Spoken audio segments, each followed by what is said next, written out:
Within the interior of East Africa resides the small but beautiful nation of Uganda, a landlocked country of 47 million people that has struggled for decades to realize its enormous economic potential, despite possessing abundant natural resources, fertile agricultural land, and a young, growing population. However, Uganda has been a relatively poor country since gaining independence from British colonial rule in 1962. This persistent poverty has largely been attributed to major political instability, including devastating civil wars, military coups, and the brutal dictatorship of Idi Amin throughout the 1970s.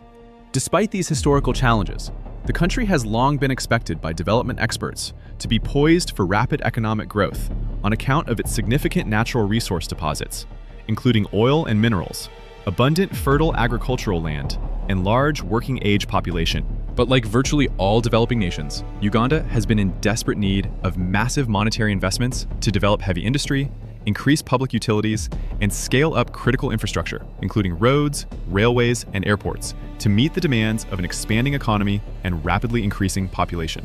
This infrastructure deficit became particularly acute in Uganda's aviation sector, where the country's sole international gateway, Entebbe International Airport, had become severely overburdened and outdated, threatening to constrain economic growth and international connectivity essential for participating in global trade. Located 40 miles southwest of the capital Kampala, Entebbe Airport served as the critical lifeline connecting Uganda to the global economy, but its aging facilities were increasingly inadequate for handling growing passenger and cargo volumes. Recognizing this bottleneck, Uganda laid out an aggressive 20-year civil aviation master plan to dramatically upgrade the country's international airport infrastructure. The goal was to transform Entebbe into a regional aviation hub, serving not only Uganda, but neighboring landlocked countries, particularly important given Uganda's geographic isolation from seaports. The scope of planned improvements was enormous, including new passenger terminals, expanded runways, modern cargo facilities, and upgraded air traffic control systems. However, the estimated cost was staggering, requiring hundreds of millions of dollars that the cash-strapped government simply did not possess. In 2015, faced with urgent funding needs, the Ugandan government began searching for potential international loan suppliers.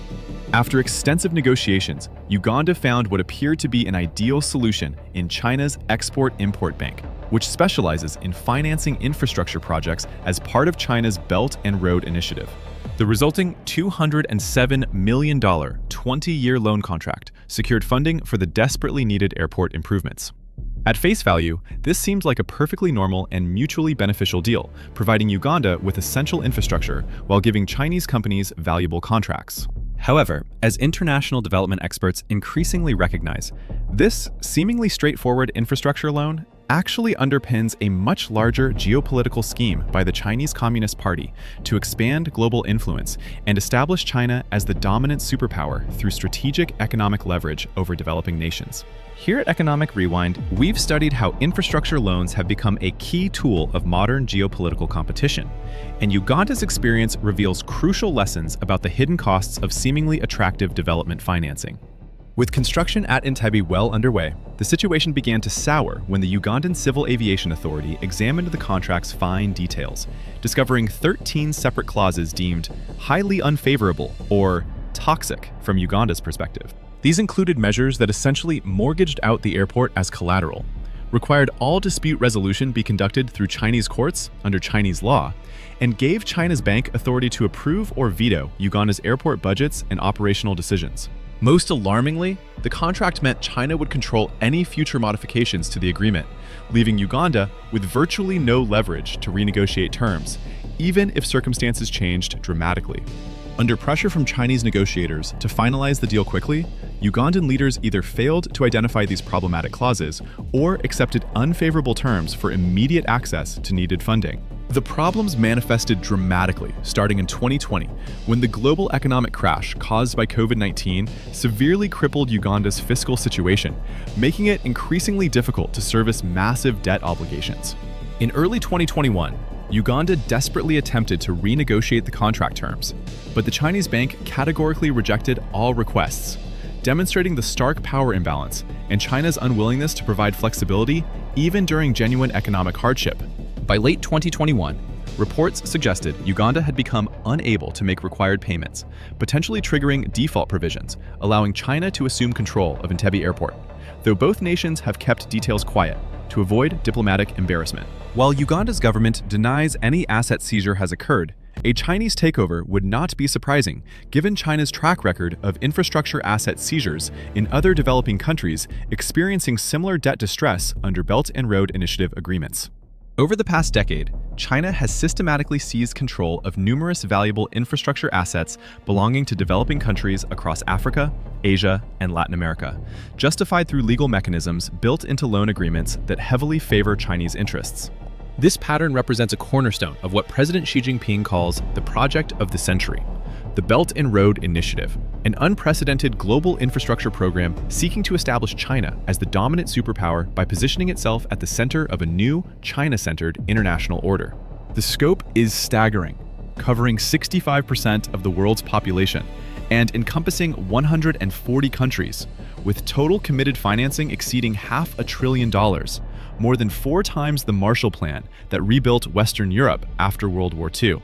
However, a substantial proportion of these loans to low-income countries are unlikely to ever be repaid. As evidence suggests, China deliberately avoids thorough assessments of recipient nations' actual ability to service debt they're taking on. This apparent negligence is not oversight, but a calculated feature of the Belt and Road strategy for expanding Chinese influence. When predictable defaults occur, recipient countries are contractually forced to transfer valuable assets to China. The most significant example occurred in 2019 when Kenya nearly forfeited the port of Mombasa, East Africa's largest port. Kenya narrowly retained control, but only by accepting crippling debt that now consumes over 40% of government tax revenues just to make minimum Chinese loan payments. Sri Lanka was less fortunate, losing its Hambantota port to China for 99 years. This arrangement has sparked concerns about China potentially using the port as a naval base, just 200 miles from India, China's primary regional rival. Similar situations have unfolded in Djibouti, giving China its first official overseas naval base along the world's most important shipping lane, and in Laos, where the government will soon cede majority control of the national power grid to Chinese enterprises. When China owns your electrical grid, or primary port, it gains near total leverage over political decisions and international alignments, making genuine independence virtually impossible. This systematic approach has earned the name debt trap diplomacy, using development promises to lure countries into unsustainable financial obligations that result in loss of sovereignty. The motivation stems from China's current economic challenges. China's remarkable growth over 4 decades has been largely driven by extremely cheap labor. But as wealth has increased, that labor is becoming more expensive and less globally competitive. This gradual loss of manufacturing cost advantages is affecting China's growth rates, creating the middle income trap that has historically stagnated countries like Brazil and South Africa when they could no longer compete with lower wage countries but lacked capabilities to compete with advanced economies. Recognizing this challenge, Chinese leadership under Xi Jinping pursues a strategy to avoid the middle income trap while becoming the dominant global power. The Belt and Road Initiative enables relocating labor-intensive manufacturing to lower-income countries, particularly Africa, while transitioning China's domestic economy toward advanced technology and high-value services. China seeks to make Africa China's new China, a source of cheap labor and raw materials, fueling continued Chinese growth while China moves up the value chain. Have you ever wondered how different global development patterns might be if African countries had access to patient capital without political strings attached? The contrast reveals important lessons about economic sovereignty. Africa is positioned for dramatic 21st century growth, potentially reaching 3.8 billion people by 2100.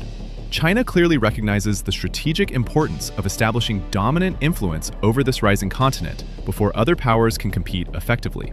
By utilizing debt trap diplomacy now, China can secure long-term access to crucial African infrastructure, positioning itself as the primary beneficiary of Africa's future boom, rather than allowing Western influence to continue. However, the COVID-19 pandemic fundamentally changed the international economic environment and forced China to dramatically reconsider its Belt and Road strategy, with profound consequences for developing countries counting on continued Chinese infrastructure investment. The pandemic created severe economic pressures within China, including massive unemployment, declining exports, and growing concerns about financial instability, particularly in the enormous real estate sector that had become characterized by speculation, overbuilding, and unsustainable debt. The potential collapse of Evergrande Group, China's largest property developer by sales, created particular anxiety among Chinese policymakers, who recognized that domestic financial stability had to take priority over international infrastructure investments. These mounting domestic pressures caused China to pivot abruptly from aggressively expanding Belt and Road investments, developing a much more cautious approach that prioritized preserving capital for domestic stabilization rather than pursuing global influence through infrastructure debt.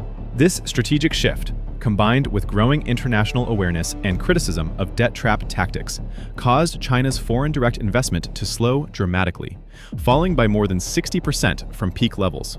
The reduction in Chinese infrastructure investment has had serious ripple effects across the developing world, but Africa has been hit especially hard because the continent had become particularly dependent on Chinese financing for critical infrastructure projects.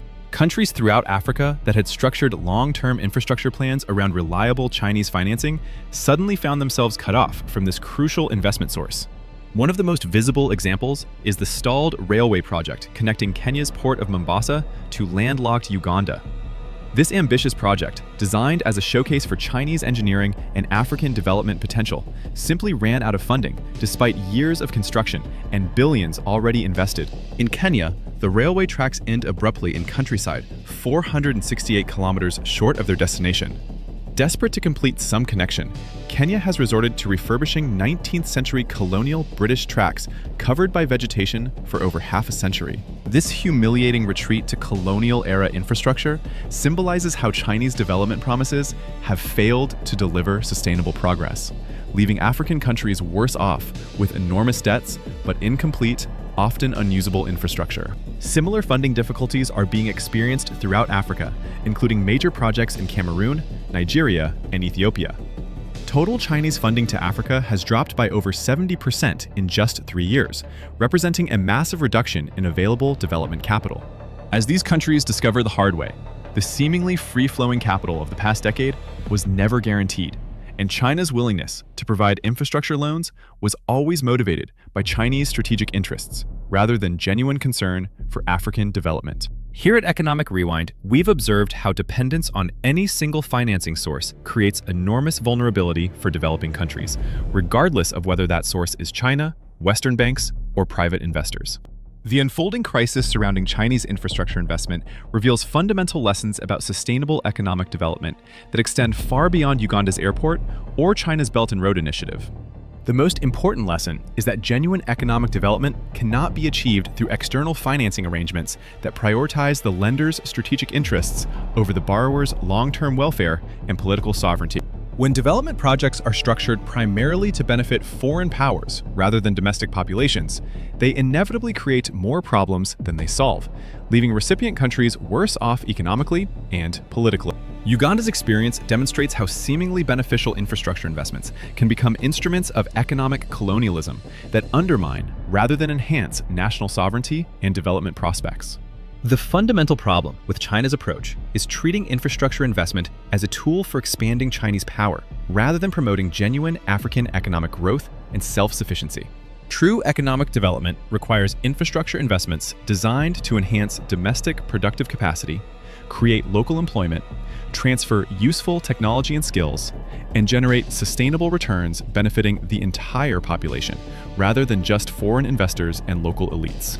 By contrast, China's projects typically benefit Chinese construction companies, workers, and suppliers, while providing minimal technology transfer, limited local employment, and infrastructure that creates long-term dependency rather than enhance domestic capacity. This extractive approach represents modern economic colonialism, using debt and infrastructure as control tools rather than liberation instruments, creating relationships of dependence and subordination rather than partnership and mutual benefit.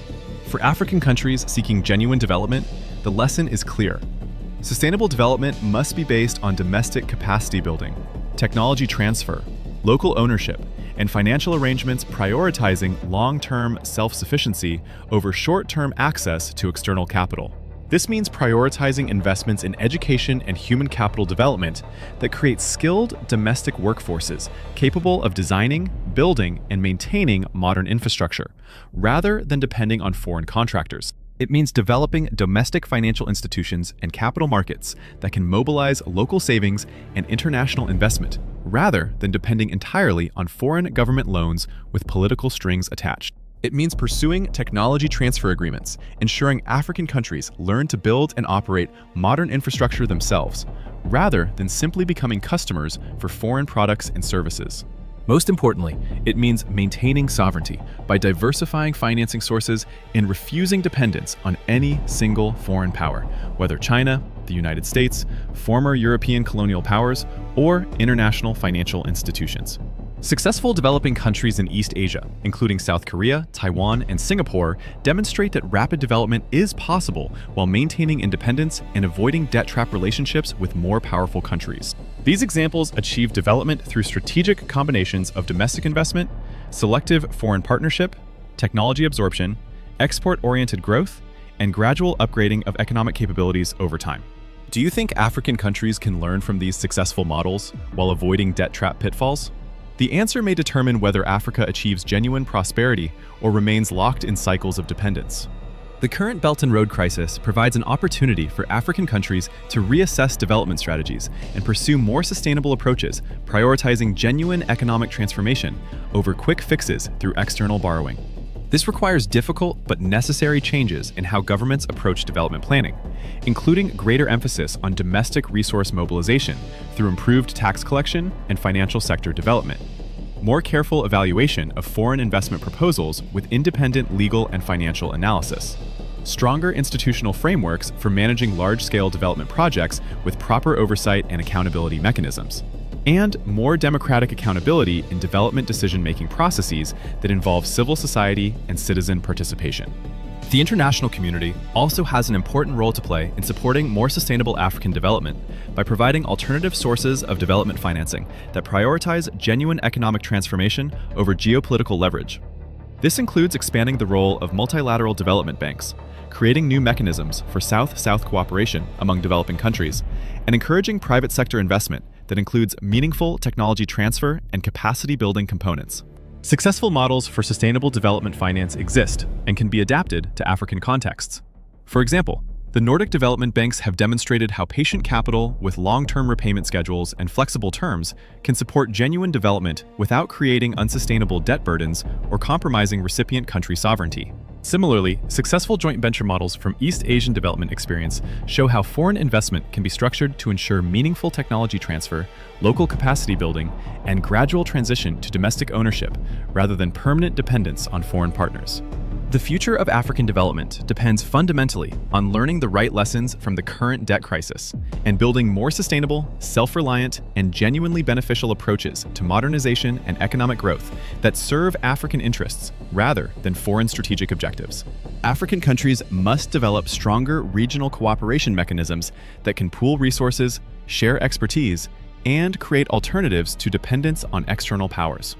The African Continental Free Trade Agreement represents a promising step in this direction, but much more needs to be done to create genuine regional economic integration and cooperation.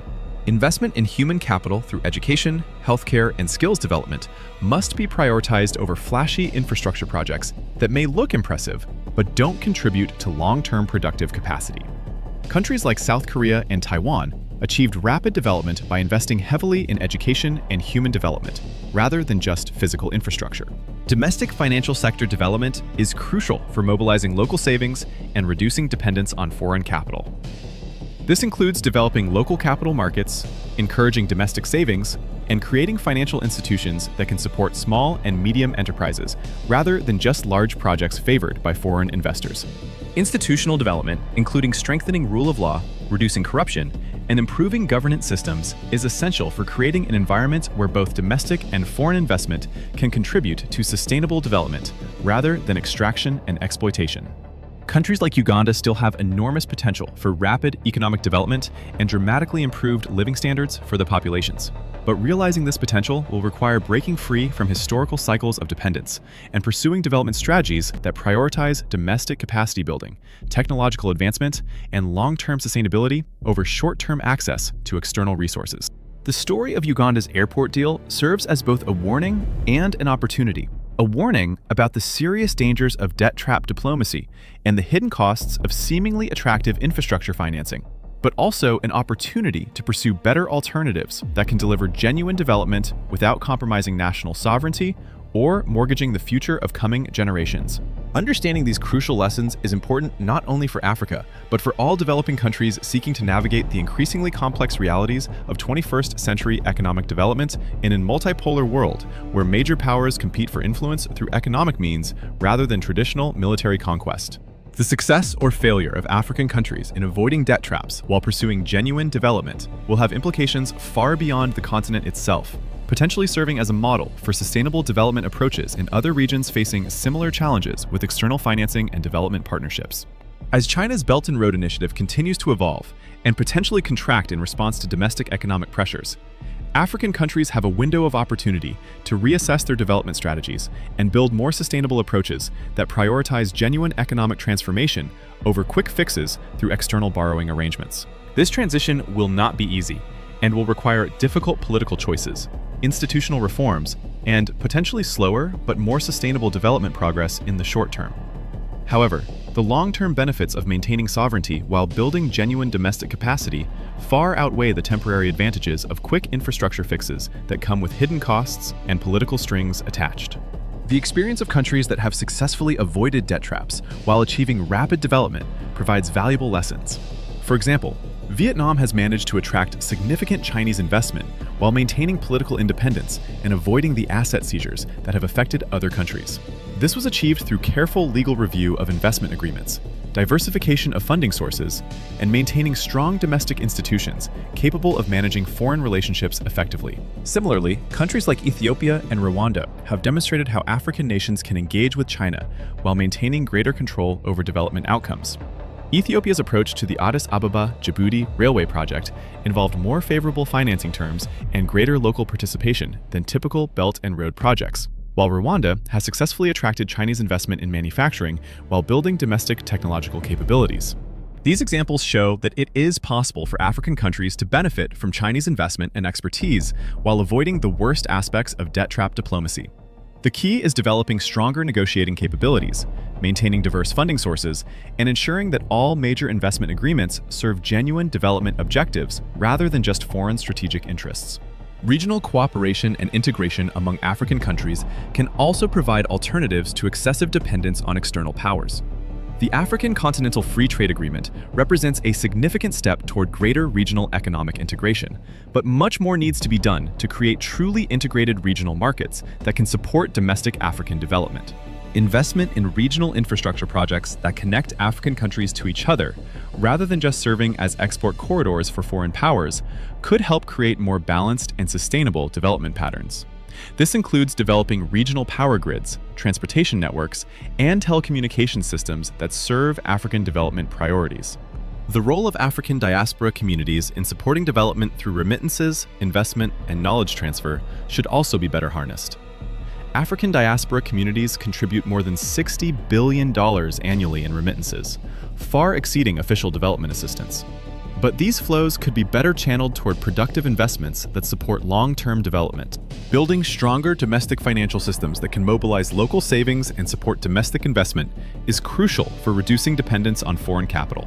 This includes developing local bond markets, encouraging domestic savings through appropriate financial instruments, and creating institutions that can support small and medium enterprises that form the backbone of most successful economies. The education and skills development sector requires particular attention, as human capital development is ultimately more important for long-term prosperity than physical infrastructure. Countries that have achieved sustained development success have typically invested heavily in education, healthcare, and skills development, rather than focusing primarily on large infrastructure projects that may look impressive but don't necessarily contribute to productive capacity. If you found this comprehensive analysis of China's debt trap diplomacy in Africa enlightening and want to understand how economic patterns shape global development, make sure to subscribe to Economic Rewind and hit that notification bell for more deep dives into global economic patterns, development challenges, and the intersection of economics and geopolitics. What other aspects of international development finance or economic history would you like us to examine in future episodes? Let me know in the comments below.